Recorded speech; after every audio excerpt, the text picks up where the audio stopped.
તો magical Christmas નજીક આવી રહ્યું છે। અમદાવાદમાં પણ ક્રિસમસની ધૂમ મચી રહી છે। ક્રિસમસ અને બાળકો વચ્ચે અનેરો સંબંધ છે, એટલે જ સ્કૂલો દ્વારા સ્પેશિયલ ક્રિસમસ કાર્નિવલનું આયોજન થતું હોય છે। અમદાવાદમાં બોડકદેવ સ્થિત ઓડા ગાર્ડન પાર્ટી પ્લોટમાં બ્લૂમિંગ ગ્રુપ ઓફ સ્કૂલની અલગ અલગ બ્રાન્ચના 500થી વધારે બાળકો માટે સૌથી મોટો ક્રિસમસ કાર્નિવલ યોજાઈ ગયો।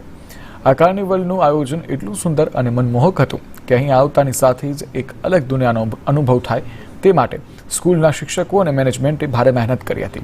બ્લૂમિંગ કેમ્પસ ગ્રુપ દ્વારા આયોજિત આ વિશાળ કાર્નિવલમાં ફ્રી એન્ટ્રી સાથે વાલીઓ સાથે બાળકોએ અલગ અલગ ગેમની ભરપૂર મજા માણી હતી। રોમાંચક રમતો, સ્વાદિષ્ટ ખાણીપીણીના stall, photo booth, action pack ride, live character, pet paradise અને આર્ટ એક્ટિવિટી સાથે જ આશ્ચર્યજનક ગિફ્ટ્સનો બાળકો અને વાલીઓએ આનંદ ઉઠાવ્યો હતો। આયોજન એટલું સુંદર અને મનમોહક હતું કે અહીં આવતાની સાથે જ એક અલગ દુનિયાનો અનુભવ થાય તે માટે સ્કૂલના શિક્ષકો અને મેનેજમેન્ટે ભરપૂર મહેનત કરી હતી અને જે રંગ લાવી।